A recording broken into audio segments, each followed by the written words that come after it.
Les premiers échafaudages datent à minima de la XVIIIe dynastie. Leur conception était éloignée de celle d'aujourd'hui. Les échafaudages des cathédrales gothiques, constitués de pièces de bois rendues solidaires les unes des autres par des liens, reposaient sur une technologie très proche des technologies modernes. Tous ces échafaudages étaient construits en bois. Il faut attendre le XXe siècle pour qu'apparaisse le métal, plus résistant et moins vulnérable en cas d'incendie. L'échafaudage le plus haut de France était celui érigé pour la cathédrale de Rouen avec ses 152 mètres de hauteur totale. Quelques repères clés. En France, il existe plus de 500 entreprises spécialisées dans les échafaudages, ce qui représente plus de 10 000 salariés. Les principaux risques associés aux échafaudages sont les chutes de personnes, d'objets, les écrasements et les risques liés aux manutentions. Pour éviter ces risques, il faut, avant montage, connaître les caractéristiques de la zone, élaborer la fiche d'expression des besoins, réaliser une note de calcul si la construction est hors notice fabricant ou si sa hauteur est supérieure à 24 mètres. Contrôler visuellement le matériel. Au moment du montage, il faut avoir connaissance de la fiche d'expression des besoins. S'assurer de la formation adéquate du personnel. Garantir un montage en toute sécurité lorsque l'échafaudage n'est pas réceptionné ou qu'il ne remplit pas son rôle d'équipement de protection collective, il doit être utilisé avec un harnais de sécurité. Faire apparaître, au travers d'une signalétique, l'interdiction d'accès dès le début du montage. Baliser la zone d'intervention.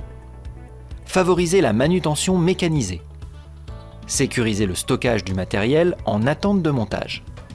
Interdire le lancer du matériel, toujours donné de main à main, et ne pas rester sous le matériel après récupération. Réaliser la réception constructeur et la formaliser sur le panneau d'échafaudage. Compléter le registre d'échafaudage.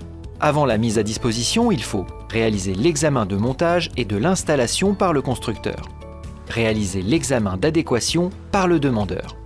Les deux examens doivent être formalisés sur le panneau d'échafaudage. Quelques points essentiels sont à vérifier. Les protections collectives, avec les plaintes, les lisses et sous-lisses, la lisse supplémentaire sur la travée d'accès. L'accès, avec l'échelle, la trappe. Les fixations, avec la liaison garde-corps poteau, la liaison contreventement poteau, patte anti-soulèvement et la liaison poteau-poteau. L'amarrage stabilisation, avec l'amarrage sur ancrage au bâtiment, la stabilisation par étaiement, le calage. Et enfin, le panneau indicateur des charges d'exploitation. Enfin, durant l'utilisation, il faut respecter les consignes suivantes. Réaliser l'examen de l'état de conservation par l'utilisateur. Afficher la pancarte verte. Former et habiliter toute personne montant sur un échafaudage. Demander au constructeur toute modification d'un échafaudage. Respecter les préconisations de la FEB. Refermer les trappes d'accès et laisser les planchers propres et libres de circulation. Prévenir le constructeur en cas de doute sur l'échafaudage. L'utilisateur doit notifier la fin d'utilisation de l'échafaudage.